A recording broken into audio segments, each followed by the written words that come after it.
चेहरे में पैक थे उन लोग के, पूरे अपने अपने चेहरे ढके हुए थे, हाथ में तलवार डंडे बोतलें थी। औरंगजेब की क्यों हर एक उस स्थल की कब्र खोदी जानी चाहिए जहां पर इतिहास दफन किया गया है। और ये मैं सच कह सकता हूँ, ये दावे से कह सकता हूँ कि जब जब भारत में कोई भी जगह खोदी गई है वहाँ बुद्ध निकले हैं। उसके बाद एकाएक उस कॉर्नर पे उन्होंने हंगामा चालू कर दिया। उसके बाद में हंगामा के साथ साथ में लोगों के शटर, घर को फोड़ना, पत्थरें फेंकना, इतना पत्थरें फेंके, पत्थरों के साथ साथ में फिर लोग ना गाड़ियों को खींचकर फोड़ना चालू कर दिए हैं, खींचते के, और पूरा मुस्लिम नारे আপনাদের মনে আছে রাজেশ রেড্ডির সেই কথা, नए लाशें बिछाने के लिए गड़े मुर्दे उठाए जाते हैं। আজকের তারিখে এই কথাটি অত্যন্ত গুরুত্বপূর্ণ। মহারাষ্ট্রের পুনেতে যে হিংসার আগুন জ্বলছে সেই হিংসার আগুন অরঙ্গজেবের কবর পর্যন্ত পৌঁছে গেছে।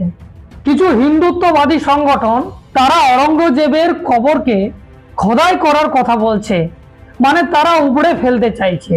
এবং তাকে ঘিরে কিছু মানুষ এই প্রশ্ন রেখেছেন যে অরঙ্গজেবের যদি কবরকে খোদাই করা হয় তাহলে কি দেশে বেরোজগারি দূর হয়ে যাবে, জাতির নামে শোষণ বন্ধ হয়ে যাবে, আমাদের দেশ ক্ষুধার্ত তালিকায় দিনের পর দিন বেড়েই চলেছে, সেটা কি বন্ধ হয়ে যাবে? অরঙ্গজেবের কবরকে যদি খোদাই করা হয় তাহলে কি মহিলাদের ধর্ষণ বন্ধ হয়ে যাবে?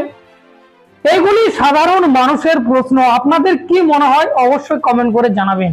কিন্তু যখন কবর খোদাই করার কথাই উঠে আসছে, তো ঠিক তার অন্যদিকে বৌদ্ধ ধর্মের কিছু ধর্মগুরু যারা রয়েছে তারা এটা দাবি করছে যে অরঙ্গজেবের কবরকে খোদাই করার আগে এই দেশের যে সমস্ত হিন্দু মন্দির রয়েছে সেইগুলোকে খোদাই করা দরকার রয়েছে, কারণ সেগুলোর নিচে রয়েছে মহাবৌদ্ধ বিহার।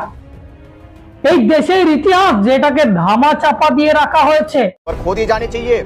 औरंगजेब की क्यों हर एक उस स्थल की कब्र खोदी जानी चाहिए जहां पर इतिहास दफन किया गया है।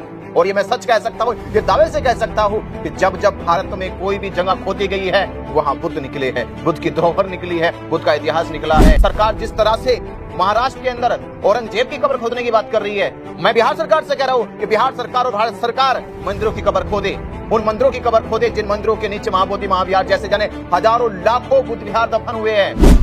अरे इनसे पूछो जाके, ये पूरा अखंड भारत इतिहास है बुद्ध का। पूछो प्राइम मिनिस्टर प्रधानमंत्री मोदी से जाके, वो बताएगा कि भारत की भूमि बुद्ध की भूमि है, जो बार बार विदेशों में जाकर कहते हैं मैं बुद्ध की धरती से आया हूँ। और कौन सा इतिहास चाहिए? আজকে কবর খোদাই করার কথা কারা বলছে?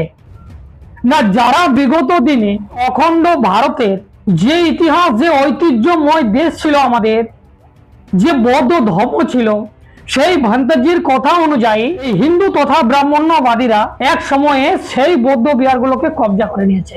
আর এই হিন্দুত্ববাদী সংগঠন তারা অরঙ্গজেবের কবরকে খোদাই করার কথা বলছেন। তার মানে আমাদের দেশে কখনো হিন্দু মুসলমান লড়াই ছিল না। 700 বছর আগে যদি আমরা চলে যাই তাহলে এখানে মুসলিম বলে কোনো সম্প্রদায় ছিল না, ধর্মই ছিল না। তাহলে আমাদের হিন্দু মুসলিম হবে কি করে? তাহলে এই দেশের আসল লড়াই হচ্ছে এই দেশের ব্রাহ্মণ্যবাদ বনাম এই দেশের বৌদ্ধদের। আর এই কথা আমি বলছি না, এটা ভান্তে বেনাচার্যজির এই কথা থেকে স্পষ্ট হয়ে ওঠে। আপনাদের কি মনে হয় যে সত্যি অরঙ্গজেবের কবরকে খোদাই করা দরকার রয়েছে, না সেই সমস্ত মন্দিরগুলোকে খোদাই করা দরকার রয়েছে যেখানে বৌদ্ধ ধর্মের নিদর্শন পাওয়া যায়, বৌদ্ধ ধর্মের ঐতিহ্য পাওয়া যায়, এই দেশের ইতিহাসকে পাওয়া যায়? অবশ্যই আপনারা এই বিষয়ে আপনাদের মতামত রাখবেন। যদি প্রথমবার আপনারা ফেসবুকে দেখছেন ফলো করে নেবেন, ইউটিউবে গিয়ে সার্চ করুন দ্য লং প্রসেস, সেখানে সাবস্ক্রাইব করে রাখুন, কারণ আমি ধরনের কন্টেন্ট নিয়ে আসি। এখন এই পর্যন্তই, ধন্যবাদ।